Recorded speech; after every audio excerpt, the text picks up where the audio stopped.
नमस्कार, आप देख रहे हैं ग्रेटर पुंछ।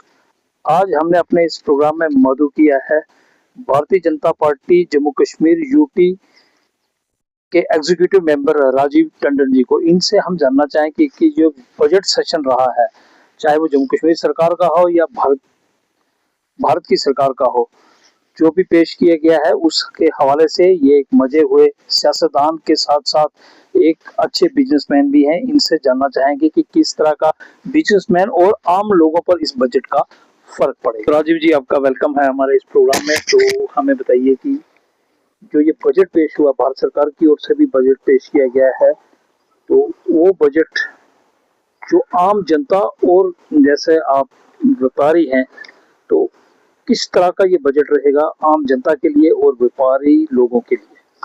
देखिए, जो भारत सरकार का बजट रहा उसमें आप यूं कह सकते हैं कि हम डेवलपमेंट के ट्रैक पे पहुंच चुके हैं जी। जो चीज हम कभी सोच नहीं सकते थे, आज हम उसका ट्रैक बन चुका, उसका रास्ता बन चुका, हमने अब चलना बाकी है। एक डेवलप नेशन जो हमारा एक मिशन है 2047 तक, हमको एक डेवलप नेशन इंडिया होना चाहिए, तो उसकी तरफ ये एक सफर आप कह सकते हो कि स्टार्ट हो चुका है, जिसमें आपने देखा होगा कि मेड इन इंडिया पे वो तवज्जो दी गई है जी। उसके बाद जितने भी बड़े बड़े प्रोजेक्ट हैं, जिसमें आप बहुत सी कंसेशंस थी जो बड़े प्रोजेक्ट्स को यहाँ लाने में या मेड इन इंडिया में या इसमें आप नई जो आप इसकी इन्वेस्टमेंट्स हैं, जो इंटरनेशनल इन्वेस्टमेंट्स हैं, उनको अट्रैक्ट करने के लिए जो भी हो सकता था वो इस बजट में किया गया है। और हाँ, ये कह सकते हैं कि जो इस तरह हमारा पहले जो हमारे पिछले 12-13 साल के बजट्स में आप देखेंगे तो उसमें हमें सब कंसेशंस थी। जिस तरह लास्ट आपने देखा, हमने इनकम टैक्स की स्लैब को कहा 1 लाख से उठा के 12 लाख लाया गया। अब वो बेनिफिट्स हमने सब ले लिए, अब हमको एक तरक्की की राह पे चलना है, उसके लिए जो करना है हम उस तरफ चल रहे हैं। और ये बजट दर्शाता है कि हम आने वाले 5-10 साल में एक अच्छा और एक जो हमारा आज भी आप देखेंगे जो रैंक है, ठीक है, इकोनॉमिक रैंक आज हमारा काफी बड़ा है। कहाँ 8-9 रैंक पे थे, आज शायद चौथे रैंक पे पहुंच गए हैं, और आने वाले 2-4 साल में शायद तीसरे पायदान पे हम पहुंचेंगे। तो जहां तक आपने बात की स्टेट के बजट की, स्टेट के बजट में देखें, मैं आपकी तारीफ करने जो कि मुझे कुछ दिखता नहीं है। एक आइटम आप एक जो उन्होंने हमको कंसेशन दी है हैंडीकैप्स के लिए, तो मुझे लगता है कि पूरी स्टेट में कितने हैंडीकैप लोग हैं, उनको आप फ्री ट्रैवल का अनाउंस दे रहे हैं, आप ट्रैवल कर सकते हैं। लेकिन एक बहुत बड़ी संख्या ये जो हैंडीकैप लोग हैं हमारे JNK में शायद 0.5, ठीक है, 99.5% की तरफ ना तो देखा गया, ना उनकी जरूरत को समझा गया।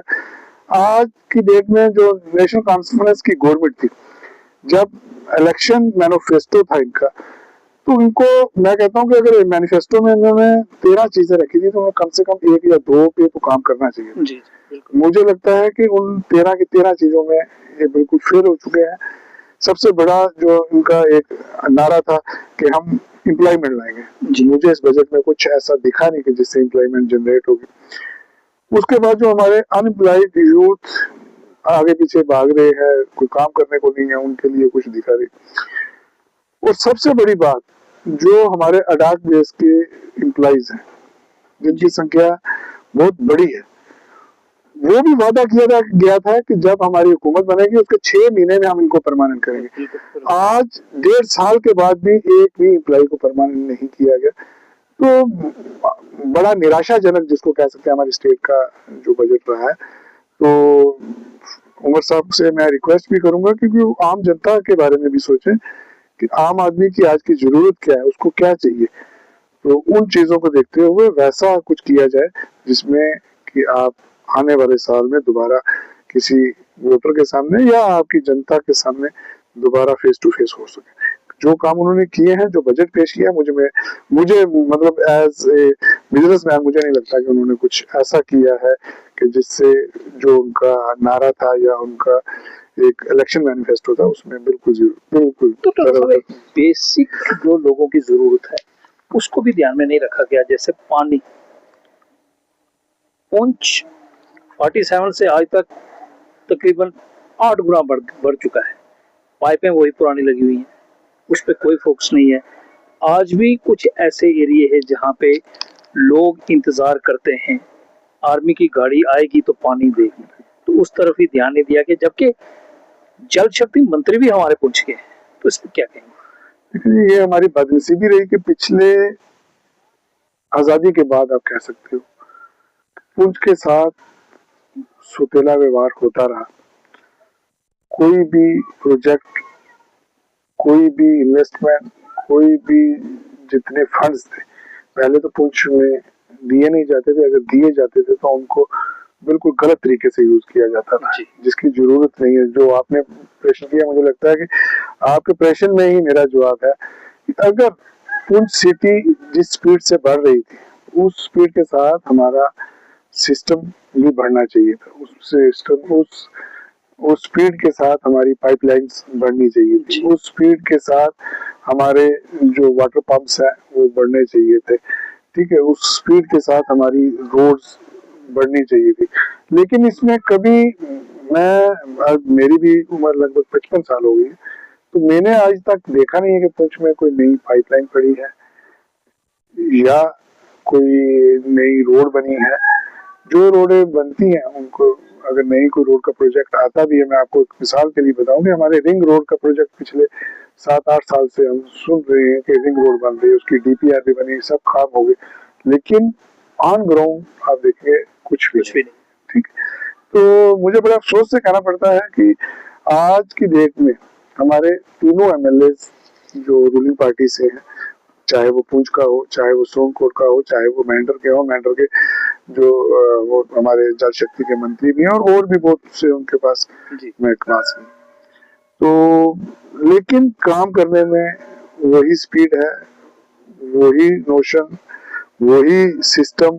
अगर जब तक अच्छी तरह से अच्छी प्लानिंग के साथ काम नहीं किया जाएगा तो मुझे लगता है कि हमारे पुंछ का नसीब जिस तरह पिछले 60-70 साल से बदनसीबी की जिंदगी जिए जा रहे हैं उसी तरह आने वाले हमारे बच्चे भी यही देखेंगे। तो मैं उनको अगर भगवान ने ताकत दी है, उनको डिपार्टमेंट्स 3-4 जल शक्ति है, PWD है, सभी जो अच्छे डिपार्टमेंट्स हैं जिनसे वो शहर की क्या, वो पुंछ की क्या, सोनकोट की क्या, मेंढर की तरक्की कर सकते हैं। अगर वो फंड्स एलोकेट करेंगे, जो प्रोजेक्ट्स लाएंगे, तो मुझे लगता है कि इस शहर की तरक्की भी होगी और शायद उनको भी लोग याद रखेंगे कि शायद कोई एक ऐसा लीडर आया जिसने हम लोगों के नसीब को जगाया है और हमारी जरूरतें पूरी की हैं। तो मैं स्टेट गवर्नमेंट से एक बार फिर रिक्वेस्ट करूंगा कि कुछ ना कुछ ऐसा किया जाए जिसमें पुंछ के लोग अपने पुराने दिनों को भूल के नई अच्छी जिंदगी जीने। एक और लड़ाई लगी हुई है लाल यूनिवर्सिटी की। कश्मीर वाले कहते हैं कि कश्मीर में बननी चाहिए, जम्मू वाले कहते हैं जम्मू में बननी चाहिए, पुंछ क्यों नहीं? जो कश्मीर को भी बराबर पड़ता है, जम्मू को भी बराबर पड़ता है। मैं अगर मेरी पर्सनल राय ली जाए तो मैं कहता हूँ कि पुंछ अगर नहीं भी बना सकते, सोनकोट, BG, शास्तार हमारे पास बहुत बड़ी लैंड है जी,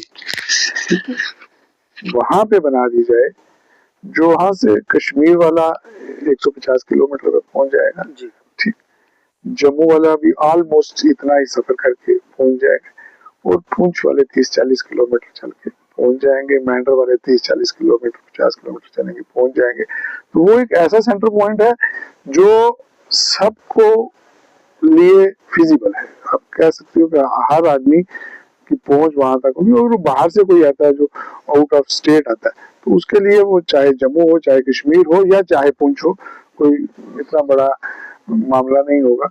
तो लेकिन बात फिर वही आ जाएगी, वो सुतेले हमारा जो व्यवहार हमसे किया जा रहा है। तो मैं एक बार फिर दोबारा आपके माध्यम से स्टेट गवर्नमेंट को विनती करूंगा कि अगर वो, क्योंकि आज तक आपने देखा होगा कि हमारी पिछले कम से कम 10 सालों से मेडिकल कॉलेज की यहाँ की डिमांड रही है, और जो यहाँ की सबसे बड़ी जरूरत है। मेडिकल कॉलेज को रहने दीजिए आप, हमारा जो डिस्ट्रिक्ट हॉस्पिटल पुंछ है उसमें आज डॉक्टर की संख्या देखेंगे जितनी शायद पीएचसी में होती है, उससे भी कम हमारे डिस्ट्रिक्ट हॉस्पिटल पुंछ में डॉक्टरों की संख्या है। ना यहाँ सर्जन्स एक दो हैं, एक दो फिजिशियन है, बाकी ना ईएनटी है, ना आई स्पेशलिस्ट है, ना कार्डियो, कोई भी आप डिपार्टमेंट ले लो, कोई हमारे पास डॉक्टर्स ही नहीं है। डॉक्टर अगर ये फिजिशियन और सर्जन है, उसके पास हमारा टेक्निकल स्टाफ नहीं है। तो इन सब के लिए हमारे जो लीडर्स हैं, मुझे लगता है वो भी जिम्मेवार हैं। अगर वो थोड़ा सा इनिशिएटिव लें, जो अपना प्रेशर बनाएं, वो अच्छी आज उनकी पकड़ है गवर्नमेंट में। तो ऐसा नहीं है कि वो डॉक्टर्स यहाँ, अगर सभी डिपार्टमेंट्स के डॉक्टर यहाँ पे उनकी भाई गवर्नमेंट है, जो आदमी सैलरी ले रहा है उसको काम करना है, वो चाहे पुंछ में करना पड़े या जम्मू में। हर डॉक्टर जम्मू में रहना चाहता है, तो ये मुझे लगता है ऐसा कि पुंछ के लोग कहाँ जाएंगे। सभी पुंछ की जनता को उठा के आप जम्मू ले जाइए, वहीं पे वो इलाज करवाएंगे, तो ऐसा तो मुमकिन है नहीं।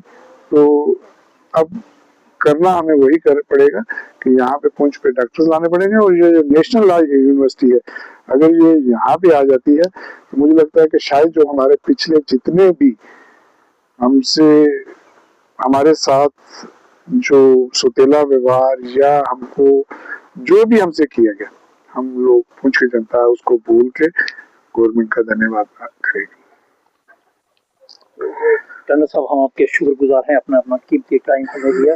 ये थे जम्मू कश्मीर यूटी भारतीय जनता पार्टी के एग्जीक्यूटिव मेंबर राजीव टंडन जी, जिनके बारे में, बजट के बारे में आपने इनके हवाले से सुना।